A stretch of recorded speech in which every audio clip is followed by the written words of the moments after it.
کہ دنیا میں پاکستان جیسا کوئی ملک نہیں ہے. میں نے جاپان بھی دیکھا، چین بھی دیکھا، ویسٹ بھی سارا پھرا، افریقہ بھی گیا، جگہ جگہ. آپ نے میرے سفر نامے میں دیکھا ہوگا، میں نے لکھا ہے کہ یار لینڈسکیپ کی بات کر لو. ہم جہاں پہنچتے ہیں سیم لینڈسکیپ ہے. سارا ملک پھر لو، ایک جیسے پہاڑ، ایک جیسے گھر مکانات، ایک جیسی گلیاں سڑکیں اور ایک جیسے لوگ.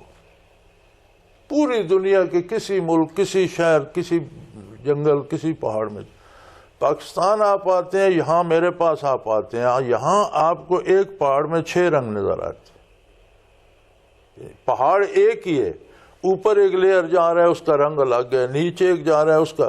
اچھا پھر ہر لیئر کی جو پیداوار ہے، جھاڑی ہے یا بوٹیاں ہیں یا جڑی بوٹیاں ہیں یا درخت ہیں، وہ الگ الگ ہیں. ہر لیئر کی فضا الگ ہے، اس کے درخت، اس کی جڑی بوٹیاں الگ ہیں، اس کے جانور اور پرندے الگ ہیں. یار سبحان اللہ، سبحان اللہ. تو آپ پوری دنیا میں پھرتے رہیں، آپ کو یہ نہیں ملے گا، یہ کنٹراسٹ نہیں ملتا. پھر آپ پوری دنیا میں جائیں گے، کہیں صحرا ہوں گے تو صحرا ہی ہوں گے، جہاں جنگل ہیں جنگل ہیں، جہاں پہاڑ ہیں پہاڑ ہیں. یہاں آپ آتے ہیں، آپ کو سی لیول پہ بھی آپ کو گراؤنڈ ملتی ہے، صحرا بھی ملتے ہیں، آپ کو درمیانے درجے کی جو ہے سطح مرتفع بھی ملتی ہے، آپ کو ہمالیہ جیسے پہاڑ بھی ملتے ہیں. یعنی ایک وقت آپ کے پاس ڈیزرٹ بھی تپ رہا ہے اور برف بھی جمی ہوئی. یہ دنیا میں کہیں نہیں ہے. کیا بات. اور پھر جہاں یہ ویدر اور کلر کنٹراسٹ ہوتا ہے، وہاں ہر طرح کی کھیتیاں، فصلیں، انڈر گراؤنڈ منرلز. تو ایوری تھنگ از ان پاکستان. باقی کسی ملک میں ایک چیز ہوگی، دوسرے میں دوسری ہوگی، تیسرے میں تیسری ہوگی. یہاں ہر چیز بیک وقت ہے. بلکہ میں کہا کرتا ہوں کہ اگر کوئی پاکستان کے گرد دیوار بنا دے جسے کوئی نہ آ سکے نہ جا سکے، تو دنیا کا واحد ملک ہے جو سروائیو کر سکتا. ورنہ ہر ملک کی 80% ضروریات امپورٹ ہوتی ہیں. یہاں کچھ بھی امپورٹ نہیں. یہاں کیا امپورٹ ہوتا ہے یار؟ یہ میک اپ کا سامان آپ کی مین امپورٹ ہے کیا؟ یہ کریمیں اور پاؤڈر اور یہ. اور اگر آپ گندم امپورٹ کرتے ہیں یا آپ چینی امپورٹ کرتے ہیں تو یہ آپ کی نالائکی ہے. آپ کو تو ایکسپورٹ کرنی چاہیے، یہ نہیں؟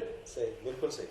اسی طرح آپ کا اپنا اتنا تیل ہے آپ کی اپنی زمین میں، آپ کی اپنی زمین میں اتنی گیسز ہیں، آپ کے اپنی زمین میں سونا ہے، چاندی ہے، منرلز ہیں، ڈائمنڈز ہیں. یار آپ کیا کرتے ہیں؟ میں ایک دفعہ گلگت میں تھا تو سردیاں شروع ہو گئیں، تو وہاں ایک قبیلے ہیں سونو والوں نے کہتے ہیں، قبائلیں جنگلوں میں رہتے ہیں. تو وہ نومبر دسمبر 2 مہینے ان کے کام کے ہوتے ہیں، کیونکہ جنوری میں پھر برفیں پڑ جاتی ہیں، پھر واپس چلے جاتے ہیں. 2 مہینے آ کر وہ یہ گلگت کے دریاؤں کے کناروں پہ کیمپ لگا لیتے ہیں، جھگیاں سی لگا لیتے ہیں، بیوی بچوں سمیت آ جاتے ہیں، اور وہ بڑے سے ان کے پاس چھاننے ہوتے ہیں. اب دریا کا کیچڑ چھاننا شروع کر اس میں سے سونا تلاش کرتے ہیں، اور وہ 100% پیور سونا ہوتا ہے، 24 کیرٹ، جو دریا پہاڑوں سے کاٹ کاٹ کر لاتے ہیں. اور ان 2 مہینوں میں وہ اتنا کر لیتے ہیں کہ باقی 10 مہینے اس پہ ان کے نکل جاتے ہیں. اللہ اکبر. صحیح. قدرت کے اتنے خزانے چھپے ہیں کہ قدرتی طور پر دریا کو، اب جو سونے کی کانیں ہوتی ہیں وہ اس طرح نہیں ہوتی جس طرح یہ آپ نے کوئلے کی دیکھی ہیں کہ ایک سرنگ لگائی. نہیں، وہ پورا پہاڑ کاٹا جاتا ہے اور مٹی چھانی جاتی ہے. جس پہاڑ میں سونے کی کان لگے گی اس پورے پہاڑ کو کھود کر اور چھان کر وہ صاف کرتے ہیں. تو جہاں سے قدرتی طور پر دریا کاٹ کاٹ کر اتنے سونے کی ڈلیاں لا رہے ہیں، اگر ان پہاڑوں میں سونا نکالنے کا کام باقاعدگی سے شروع کیا جائے تو دنیا کا کوئی ملک اتنا سونا پرووائڈ نہیں کر سکتا جتنا آپ کے پاس. پھر اتنے آپ کے وہ ہیں قیمتی پتھر نادرن ایریاز میں. صرف جو نادرن ایریا میں سنگ مرمر ہے، یار میں تو حیران ہو جاتا تھا جب دیکھتا تھا. اس کوالٹی کا سنگ مرمر دنیا میں نہیں ملتا. پھر ان سنگ مرمر کی دکانوں میں جس طرح کوئلے کی کانیں اس طرح کی مائنیں لگی ہوئی تھیں، اور ان میں نیلم جیسے پتھر.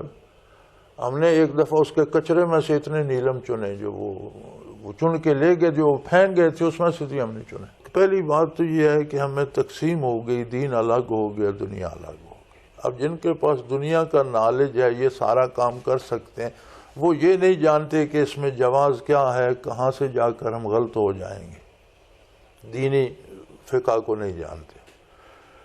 دوسرا مسئلہ یہ ہے کہ پھر تصوف کو کوئی بھی نہیں جانتا، یہ سارے اللہ اللہ کرنے والے لوگ ہوتے اور ان میں خلوص ہوتا تو آپ دیکھتے یہ تو جنت ہے، یہ ٹکڑا جو پاکستان کا ہے، یہ تو دنیا کا ایسا مرکز ہے کہ روئے زمین پر ایسا خطہ کہیں نہیں، اس میں نے سارا پھر کے دیکھا۔ بالکل ٹھیک۔